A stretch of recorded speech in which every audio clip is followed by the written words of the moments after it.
Hello hi welcome नमस्ते, मेरा नाम ऋतिक और आज हम फिर से बात करने वाले हैं एक और इंटरेस्टिंग कंसेप्ट के ऊपर। तो ये वीडियो सेमेस्टर 1 के उन बच्चों के लिए मोस्ट इंपोर्टेंट होने वाली है जिनके पास सब्जेक्ट है basic mathematics for economic analysis. तो चलिए शुरू करते हैं आज की वीडियो, जहां पे हम बात करेंगे प्रीवियस ईयर क्वेश्चन पेपर की, यानी कि प्रीवियस ईयर में कौन कौन से क्वेश्चन जो है इंपोर्टेंट आए हुए थे और जो रिपीटेड थे उनको मैं डिस्कस करूंगा। साथ साथ उन टॉपिक को भी डिस्कस करूंगा जो मैंने सीरीज में टच नहीं किया है, for example matrix and determinants. तो चलिए शुरू करते हैं आज की वीडियो।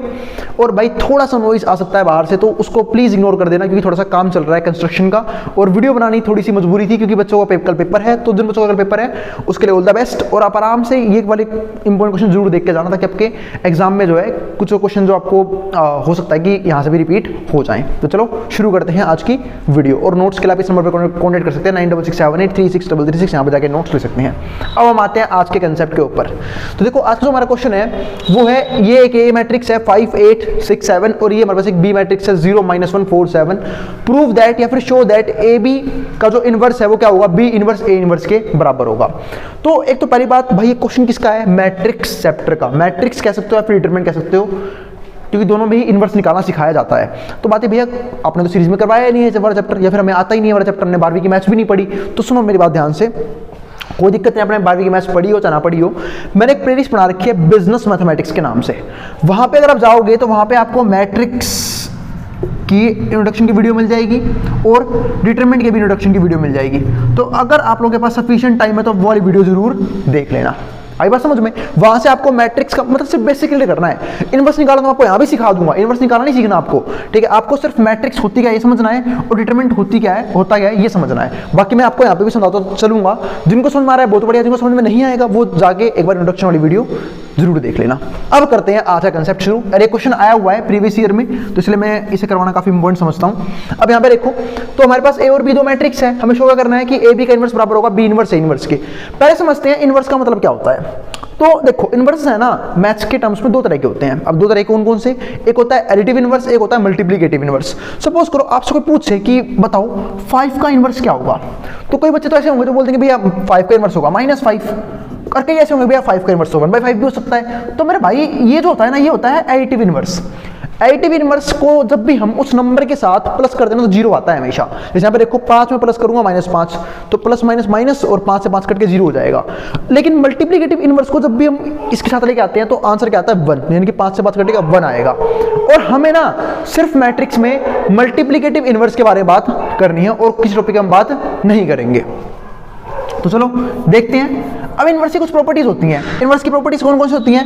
एक प्रॉपर्टी तो ये होती है कि भाई अगर तुम किसी इनवर्स का दोबारा इनवर्स कर दो तो तुम्हारे पास वो आंसर क्या आ जाएगा, वापस ए मैट्रिक्स आ जाएगी।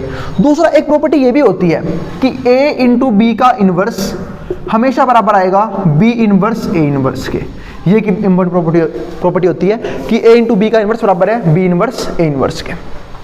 इसका मतलब मैं ये बात तो कह सकता हूं कि ये चीज इसके बराबर आएगी, बस हमें इसे या तो शो करना है या फिर प्रूफ करना है। वो हम करेंगे इस वीडियो के अंदर। अब देखते हैं इसको सोल्व कैसे करेंगे। तो अब थोड़ा समझते हैं मैट्रिक्स को। अगर मैं इस मैट्रिक्स की बात करूं तो मैट्रिक्स जो है वो क्या होता है पहले वो समझते हैं। जब भी हम किसी ऐसे ब्रैकेट के अंदर कुछ एलिमेंट्स डालते हैं उसको मैट्रिक्स बोलते हैं। जैसे मैंने यहाँ पे एलिमेंट डाल रखे हैं 5 8 6 7, तो ये क्या बन गई, मैट्रिक्स बन गई। मैट्रिक्स को हम सब किसे दिखाते हैं, कैपिटल लेटर से। और अगर कोई अल्फाबेट यूज करना है मैट्रिक्स के अंदर तो वो स्मॉल लेटर से यूज होगा। मतलब मुझे मान लो यहाँ पे ए रखना है तो मैं स्मॉल ए लिखूंगा, बी लिखना है तो मैं स्मॉल बी लिखूंगा, सी लिखना है तो स्मॉल सी, और डी लिखना है तो स्मॉल डी। तो ऐसे काम करते हैं यहाँ पे। तो ये हो गया हमारे पास ए मैट्रिक्स। अब मुझे क्या निकालना है, इस मैट्रिक्स का इनवर्स। उसके लिए कुछ चीज़ और समझते हैं। एक तो मैट्रिक्स में रो और कॉलम क्या होते हैं वो देख लेते हैं। जो भी हमारी हॉरिजॉन्टल लाइन है ना उसको हम क्या बोलते हैं, रो बोलते हैं। जैसे ये हमारे पास क्या हो जाएगी R1, ये हमारे पास क्या हो जाएगी R2। जो भी कॉलम होगा ठीक है उसको क्या बोलते हैं, जैसे ये वर्टिकल लाइन उसको हम कॉलम्स बोलते हैं, तो C1 और C2। तो यहाँ पे हमारे पास 2 रो है और 2 कॉलम है। तो यानी कि मैं कह सकता हूँ कि इस मैट्रिक्स के अंदर 2 रो है 2 कॉलम है, और यहीं से पता लगता है order of the matrix. Order of the matrix हमेशा कैसे बनती है, रो और कॉलम को मल्टीप्लाई करके, यानी कि पहले रो आएगा बाद में कॉलम्स आएंगे। तो इसमें 2 रो है तो 2 रो लिख दिए, 2 कॉलम है 2 कॉलम लिख दिए। ऐसे इसका भी ऑर्डर क्या हो जाएगा 2 क्रॉस 2।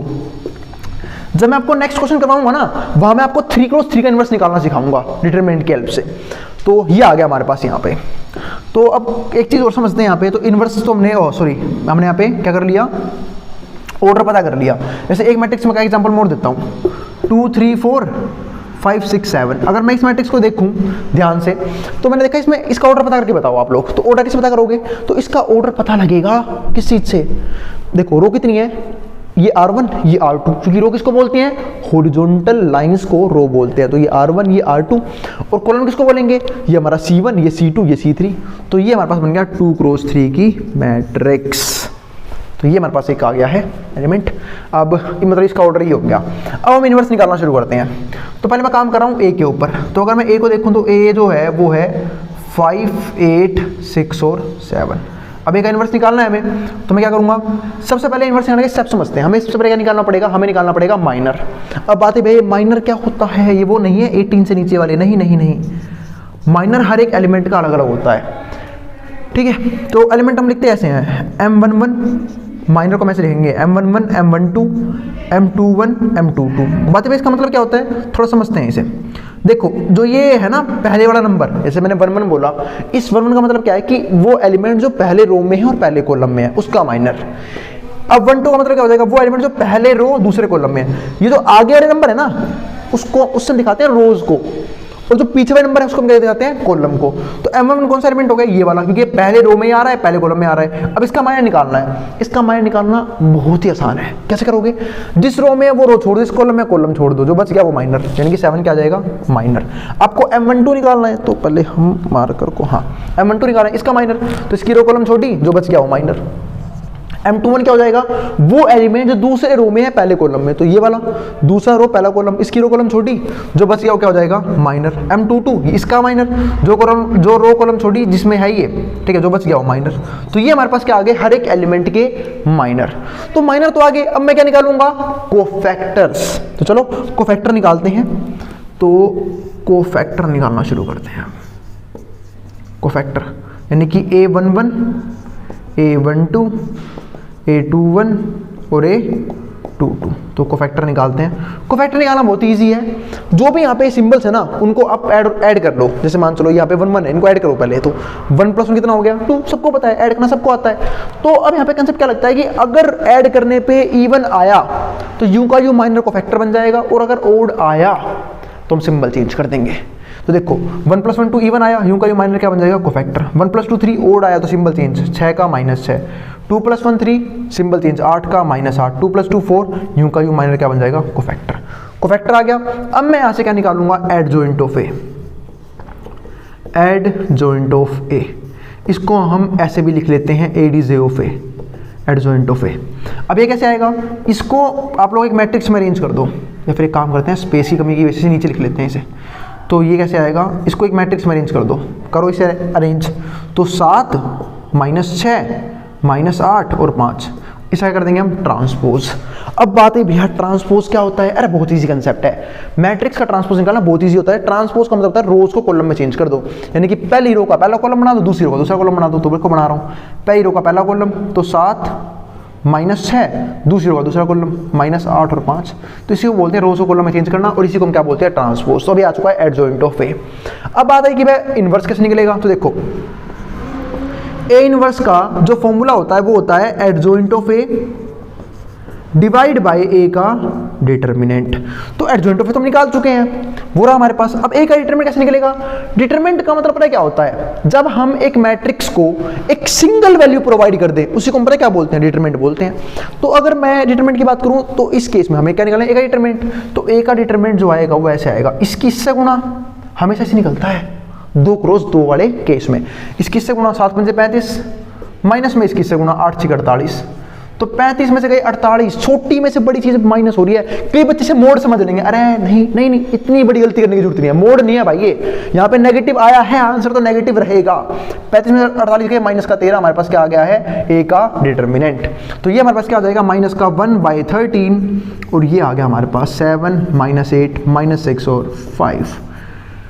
सवाल नहीं, सवाल ठीक नहीं हुआ है, ए का इनवर्स आ चुका है। ठीक है, अब उतारते हैं बी मैट्रिक्स, बी पे काम करते हैं। तो अगर मैं बी मैट्रिक्स को देखूं तो ए का इनवर्स तो आ चुका है। बी मैट्रिक्स हमारे पास बढ़िया सी है, 0 -1 4 और 7। इसके लिए भी वही सेम स्टेप, माइनर, कोफैक्टर, फिर एडजॉइंट और फिर डिटरमिनेंट से डिवाइड, और क्या आ जाएगा? ए का इनवर्स। और एक बात और ध्यान देना यहाँ पे, क्या कि मेरे भाई माइनर ध्यान से निकाल लेना, चाहे सवाल 2x2 का हो चाहे 3x3 का। क्यों? क्योंकि माइनर की वजह से कोफैक्टर आता है, कोफैक्टर की वजह से एडजॉइंट बनता है, एडजॉइंट की वजह से इनवर्स बनता है, और अगर माइनर गलत हो गया ना पूरा सवाल वहीं ढेर हो जाएगा। तो माइनस का ध्यान रखना। तो अब ये बी मैट्रिक्स है 0, -1, 4 और 7। अब इसका माइनर निकाल लेंगे तो क्या क्या निकाल लेंगे? एक तो निकालूंगा मैं M11। तो देखो ये जिस रो में है रो छोड़ दो, इस कॉलम में कॉलम छोड़ दो, यानी कि हमें इसका माइनर चाहिए ना, तो 7 बच जाएगा। 7 हमारा क्या आ गया? माइनर। M12 इसका माइनर, ये जिस रो में रो छोड़ इस कॉलम में कॉलम छोड़ दो, जो 4 है वो माइनर। पता है ना M12 का मतलब होता है ये वाला एलिमेंट, यानी कि वो एलिमेंट जो पहले रो में है और दूसरे कॉलम में। और M21 की बात करूं तो वो एलिमेंट दूसरे रो में है और पहले कॉलम, सॉरी दूसरे रो में है और पहले कॉलम में। हाँ तो 4, अब 4 का माइनर निकालना है, इसकी रो कॉलम छोड़ दो, -1 हमारा माइनर। M22 निकालना है, यानी कि इसका जिस रो में रो छोड़ो जिस कॉलम में कॉलम छोड़ो, 0 हमारा माइनर। तो ये हमारे पास आ चुके हैं इसके माइनर। अब कोफैक्टर निकालने हैं। कोफैक्टर निकालना तो बाएं हाथ का खेल है, A11, A12, A21, A22। जब मैं कोफैक्टर निकालूंगा तो मैंने क्या देखा, फिर से भाई OD1 चेक करना है, तो 1 + 1 कितना हो गया? 2। तो यू का यू माइनर क्या बन जाएगा हमारा? कोफैक्टर, क्योंकि इवन नंबर आया है। 1 + 2 3 और नंबर आया है, सिंबल चेंज। 2 + 1 3 सिंबल चेंज, -1 का 1, 2 और 2 4 0। तो ये आ गया। तो ये हमारे पास क्या आ चुका है? कोफैक्टर। तो कोफैक्टर आ चुका है। इसको अरेंज कर दो एक मैट्रिक्स में, एक मैट्रिक्स में अरेंज करते हैं हम इसे। तो वहाँ से हम क्या निकालेंगे? एडजॉइंट ऑफ ए। तो इसे अरेंज करते हैं 7 -4 1 और 0। ये हमारे पास आ चुका है adjoint of A. Adjoint of A आ चुका है। अब हमें करना क्या है? इसको डिवाइड कर देंगे ए, सॉरी ये है एडजॉइंट ऑफ बी। बी क्यों है? क्योंकि हमने बी मैट्रिक्स का निकालना है। मेरे भाई गलती मत कर देना कोई भी, एग्जाम में खामा खा नंबर कट जाएंगे। तो अब हम निकालते हैं बी का डिटर्मिनेंट। और मैंने आपको डिटरमिनेंट निकालना अभी समझाया था कि इसकी इससे गुणा, अब 0 गुणा में कुछ भी हो खत्म, 0 आएगा, है ना भाई। और उसमें से माइनस करूंगा 4 × -1। तो देखो ध्यान से 4 × -1 माइनस क्या हो जाएगा? प्लस, तो यहाँ पे +4 आएगा। 0 + 4 4। तो कितना आया एडजॉइंट ऑफ बी डिटरमिनेंट? 4। तो ए का इनवर्स क्या होता है, सॉरी बी का इनवर्स निकालना तो यार तो मैं, तो बी का इनवर्स होगा adjoint of B divide by B का डिटरमिनेंट। तो इसका डिटरमिनेंट आया 1/4, 7 -4 1 और 0। ये आ गया हमारे पास बी का इनवर्स। तो अब एक काम और करना है हमें, वो हमें क्या करना है? हमें निकालना है ए इनवर्स बी इनवर्स। अब 1 मिनट रुक जाओ, पहले आप यहाँ तक का उतार लो, उधर मैं देख लेता हूँ बोर्ड पे स्पेस कहाँ कहाँ बाकी है, उसके अकॉर्डिंग काम करेंगे। चलो भाई अब कर लेते हैं मल्टीप्लाई इनकी। तो हमें निकालना क्या था यहाँ पे? हमें a × b का इनवर्स, हमने पहले b इनवर्स इनवर्स निकाल लिया, हमने a का इनवर्स भी निकाल लिया, b का भी निकाल लिया। अब उस तरफ वाला पार्ट सोल्व कर लेते हैं, यानी कि ये वाला पार्ट सोल्व कर लेते हैं, b इनवर्स × a इनवर्स। तो देखो b इनवर्स जो है वो मैट्रिक्स है ये रही 1/4। तो यहाँ पे लिख लेते हैं, हम सोल्व कर रहे हैं b इनवर्स a इनवर्स की मल्टीप्लाई। और ध्यान रखना अगर पहले b इनवर्स लिखा है तो पहले b इनवर्स की मैट्रिक्स की लोगे, क्योंकि मैट्रिक्स में a × b और b × a अलग अलग बात होती है। जैसे मैथ में नंबरों में क्या होता है कि 2 गुणा में 3 बिछा होगा और 3 गुणा 2 में 3 गुणा 2 का बिछाएगा, लेकिन मैट्रिक्स में ऐसा हो जरूरी नहीं है। तो इसलिए मैट्रिक्स में हम a × b और b × a अलग अलग मान के चलते हैं, इसलिए हम पहले b इनवर्स जब लिखा है तो b इनवर्स ही लिखेंगे। यानी कि हमने ये वाली मैट्रिक्स लिखी 7 -4 और 1 और 0। और अगर मैं बात करूं a इनवर्स की तो मैट्रिक्स ये रही, माइनस का 1/13 और 7 -8 -6 और 5। तो पहले काम कर लो, इन कॉन्स्टेंट की मल्टीप्लाई कर लो। 1 13 चौक 52 हो गया, तो ये माइनस का 1/52 आ जाएगा। अब रहेगी इनकी मल्टीप्लाई। अब एक बात समझा रहा हूँ, मल्टीप्लाई होती कैसी है मैट्रिक्स की। अभी मैं इसे हटा दूँ, तो अगर मैं इसे हटा देता हूँ, इसे यहाँ लिख लेता हूँ, इसे यहाँ लिख लिया, माइनस का 1/13। अब ये 2 मैट्रिक्स की मल्टीप्लाई है। अब जब 2 मैट्रिक्स की मल्टीप्लाई करूंगा मैं, तो जब मल्टीप्लाई करने का तो समझो मल्टीप्लाई होती कैसी है। पहले इसका ऑर्डर लिखो। ऑर्डर कैसे लिखते हैं? पहले रो लिखो, नंबर ऑफ रोज कितने हैं? नंबर ऑफ रो है 2, नंबर ऑफ कॉलम भी कितने हैं? 2। 2 × 2 की मैट्रिक्स है, यहाँ भी 2 × 2 की मैट्रिक्स है। तो पहले वाली में जितनी कॉलम हो ना, जैसे यहाँ पे 2 कॉलम है, अगले वाली में उतनी रो होनी चाहिए जब ये मल्टीप्लाई होती है, वरना मल्टीप्लाई हो ही नहीं सकती। और जो मैट्रिक्स बनेगी वो बनेगी इस ऑर्डर की, 2 × 2 की, जो बच गई उनकी। अब मल्टीप्लाई करोगे कैसे? देखो फर्स्ट रो फर्स्ट कॉलम, तो पहला रो पहला कॉलम, पहले रो को पकड़ूंगा, दोनों कॉलमों से मल्टीप्लाई करूंगा, तो फर्स्ट रो फर्स्ट कॉलम। तो ये सिंबल याद रखना ऐसे, तो फर्स्ट रो फर्स्ट कॉलम, इसकी से मल्टीप्लाई 7 7 जा 49, मतलब पहला रो पहला कॉलम जब मल्टीप्लाई करने जाओगे तो पहले वाले एलिमेंट की पहले वाले से मल्टीप्लाई, बीच में आता है प्लस सॉरी, फिर दूसरे वाले की दूसरे वाले से, 6 चौक 24। ये हो गई फर्स्ट रो की फर्स्ट कॉलम से। अब फर्स्ट रो सेकंड कॉलम, इसकी से करूंगा 8 7 56, -56। जब इसकी से करूँ तो कितना आएगा, 4 पंजे 20, माइनस का 20, ये आ गया।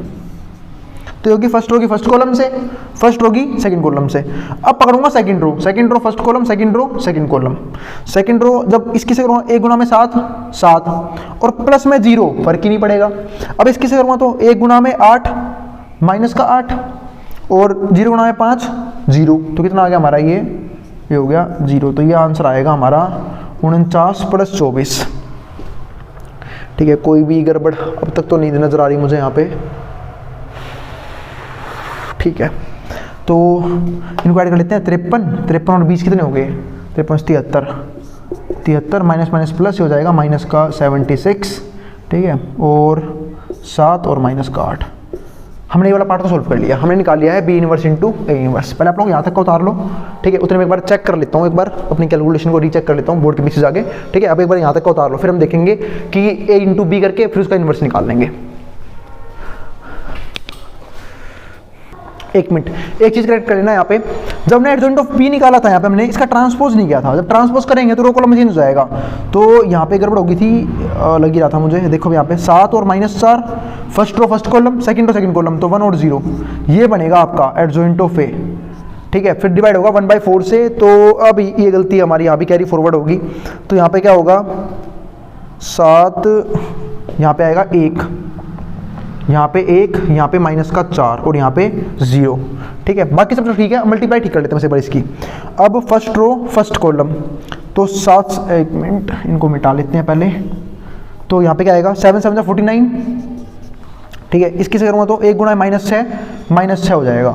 फर्स्ट रो सेकंड कॉलम, ठीक है ना, क्योंकि देखो जब फर्स्ट रो की फर्स्ट कॉलम से कर रहा था तो पहले वाले से मल्टीप्लाई, 7 7 जा 49 हो गया, पर बीच में आता है प्लस, फिर इसकी से करें तो -6 आया, तो प्लस माइनस क्या हो जाएगा, माइनस, तो 6 आएगा सिर्फ यहाँ पे।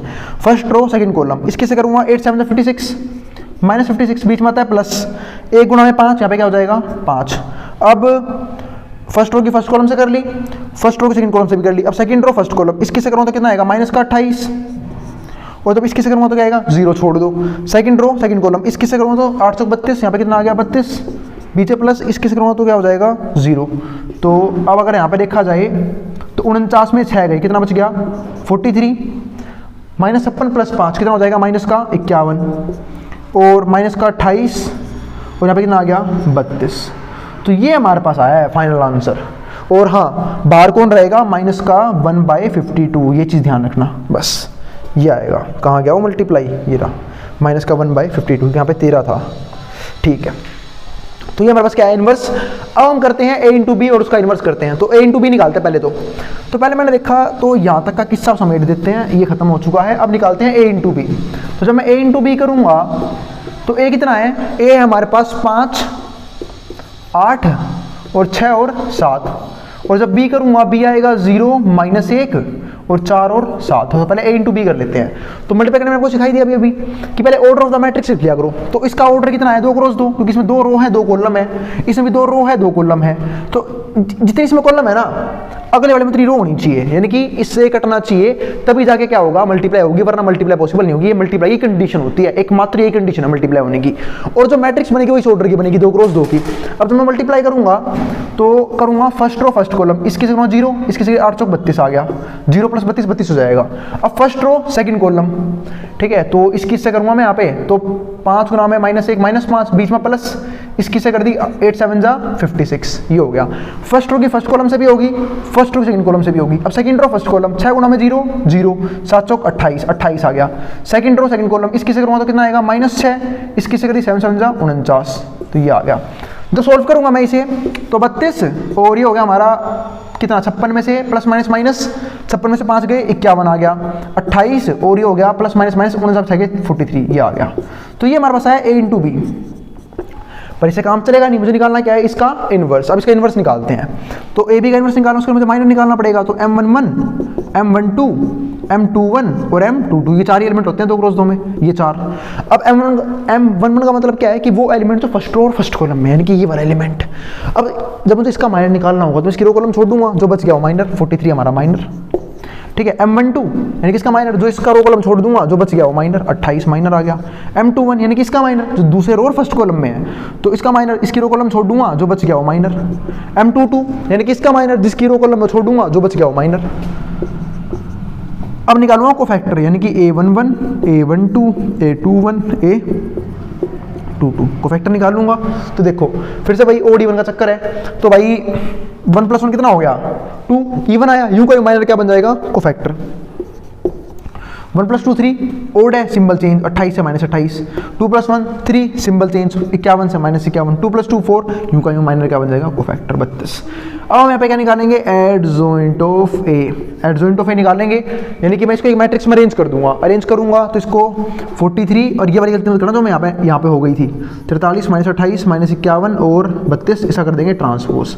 जब ट्रांसपोज करूंगा तो ट्रांसपोज का मतलब क्या होता है कि रोज कॉलम में चेंज कर देंगे, तो ये हो जाएगा 43 -28 -51 और 32, यही क्या है ना, हाँ सही है। तो फर्स्ट रो का फर्स्ट कॉलम बना दिया, सेकंड रो सेकंड कॉलम बना दिया, ये आ गया एडजॉइंट ऑफ ए। अब दिक्कत क्या है, इन्वर्स निकालना है। हम सब जानते हैं अगर मुझे a × b, और ये sorry adjoint of A B था, जब मैं ए बी का इन्वर्स निकालूंगा तो उसके लिए मुझे एडजॉइंट ऑफ ए बी को डिवाइड करना पड़ेगा ए बी के डिटर्मिनेंट से। अब ए बी मैट्रिक्स एरी, ए बी का डिटरमिनेंट निकालते हैं, तो वो कैसे आएगा, इसकी से मल्टीप्लाई माइनस में इसकी से मल्टीप्लाई। तुम लोग तो इंटेलिजेंट होकर रहोगे मल्टीप्लाई वैसे ही, ठीक है, करता मैं भी लूँगा पर टाइम लगेगा, इसलिए कैलकुलेटर यूज़ कर लेते हैं। पर तुम भाई कैलकुलेटर देना एक बार, फ़ोन देना, ये पर तुम सर ने फ़ोन दे दिया अपना। अब यहाँ पे हम कर लेते हैं calculate. Adjoint of A B की जब मैं बात करूँगा तो वो तो निकाल के बैठा हूँ, ए बी का डिटरमिनेंट और चाहिए, ए बी का डिटरमिनेंट यानी कि इस किससे गुणा, तो देख लो कितनी भयंकर मल्टीप्लाई है, फ़ोन लेना पड़ेगा उसकी वजह से मेरे को, ठीक है। ये आ गया हमारे पास 1376 माइनस में 28 गुणा में 51, तो 28 गुणा में 51 कर लेंगे, ये आएगा 1428, 1428 मेरे सब माइनस करते 52 बचेगा, एक बार देख लेते हैं फिर भी। 1428 माइनस में 1376, अरे तुम्हारे भाई ने क्या दी तो वही आएगा 52, पर माइनस का ध्यान रखना, छोटी में से बड़ी चीज़ माइनस हो रही है, इसलिए क्या आएगा माइनस का 52, ठीक है। तो माइनस का 52 आ गया। एडजॉइंट ऑफ ए बी की जब मैं बात करूंगा तो एडजॉइंट ऑफ ए बी तो हमने निकाल के बैठे थे, यहाँ पे क्या आएगा माइनस का 1/52 और ये आ गया, तो 43 -51 -28 और 32, बस आंसर मैच हो जाएगा, जी आ जाएगा। तो ये आ गया हमारे पास ए बी का इनवर्स, और यहाँ में निकाला था उसका इनवर्स, तो एक आंसर मैच हो रहा है क्या, ये -1/52 1/52 43 -51 28 और 32। अरे भाई मिठाई मंगवा दूं क्या, देखो आंसर मैच हो गया है, ठीक है। ए बी का इनवर्स बराबर आ गया किसके, A B inverse A inverse के, ये चीज़ में प्रूफ करनी थी, तो बस क्वेश्चन हमारा यहाँ पे खत्म हो गया, ठीक है। यहाँ पे इनवर्स आ चुका है। वैसे मैं आपको एक बात बताऊँ छोटी सी, इनवर्स निकालने का 2x2 में एक शॉर्टकट तरीका भी होता है, तो आपको इतनी मेहनत करने की जरूरत पड़ेगी नहीं, पर फिर भी आना चाहिए। पर बताता हूँ वो तरीका क्या होता है। पर ये क्या है, आपको जो है ना ये मैट्रिक्स तुरंत पता लग जाएगी। जैसे सपोज करो ये ए मैट्रिक्स थी, आपको इसका एडजॉइंट ऑफ ए तुरंत पता लग जाएगा। कैसे, इन दोनों को आपस में चेंज कर दो और इन दोनों की सिंबल चेंज कर दो। देखो ये हो रखा है 7 और 5 आपस में बदल गए, इन दोनों के सिंबल बदल गए, प्लस का था माइनस का हो गया, प्लस का था माइनस का हो गया। एडजॉइंट ऑफ ए डायरेक्टली सारे स्टेप गायब, एडजॉइंट ऑफ ए आप यूं ही निकाल लोगे। फिर करना क्या पड़ेगा, सिर्फ डिटरमिनेंट से डिवाइड, इनवर्स आ जाएगा। सेम ऐसे इस मैट्रिक्स को देखो बी वाली को, इन दोनों को आपस में चेंज जो कर रखा है ना, कहाँ गया इसका, ये देखो इन दोनों को आपस में चेंज, इन दोनों का सिंबल चेंज, माइनस का था प्लस का हो गया, प्लस का था माइनस का हो गया, डिटरमिनेंट से डिवाइड। वही केस वहां भी देख लो, यहां हमारे पास था ए बी मैट्रिक्स, वो तुमने मल्टीप्लाई करके निकाल ली। अगर मैं इसके एडजॉइंट ऑफ ए की बात करूं, इन दोनों को आपस में चेंज कर दो जो कर रखा है, देखो ये रहा 43 ऊपर आ गया, 32 नीचे चला गया, इन दोनों के सिंबल चेंज कर दो। 51 प्लस का था माइनस का हो गया, 28 प्लस का था माइनस का हो गया। ये एक शॉर्टकट तरीका होता है एडजॉइंट ऑफ ए निकालने का। अगली वीडियो में मैं बात करूंगा 3x3 का इनवर्स जो है वो कैसे निकाला जाता है, क्योंकि उसका क्वेश्चन भी आया हुआ है प्रीवियस ईयर में, तो वो भी करना काफी जरूरी है। और इसे ध्यान रखना, इनवर्स इसलिए भी इंपॉर्टेंट होता है कि जब इनवर्स 12वीं में था ना, तो 12वीं में चाहे कोई सा पेपर हो, चाहे वो हमारा प्री बोर्ड हो, फर्स्ट सेमेस्टर हो, सेकंड सेमेस्टर हो, फाइनल एग्जाम हो, वो क्वेश्चन आता जाता था। तो इनवर्स का चांस इसलिए बढ़ जाते हैं। तो जिनको भी मैट्रिक्स का बेसिक कंसेप्ट ना पता हो, फिर दिक्कत आ रही हो, तो वो चले जाना बिजनेस मैथमेटिक्स की प्लेलिस्ट में, वहां मैंने मैट्रिक्स को पूरे ढंग से समझा रखा है और इनवर्स के तरीके सिखा रखे हैं। आई बात समझ में। अब इसको जो उतारना उतार ले, मैं बोर्ड के सामने से, ठीक है। और अगर वीडियो पसंद आई हो तो वीडियो को लाइक के बिना मत जाना और चैनल को सब्सक्राइब भी कर देना ऐसी वीडियोस के लिए। अब जिसको जो उतारना उतार सकता है, मैं बोर्ड के सामने से।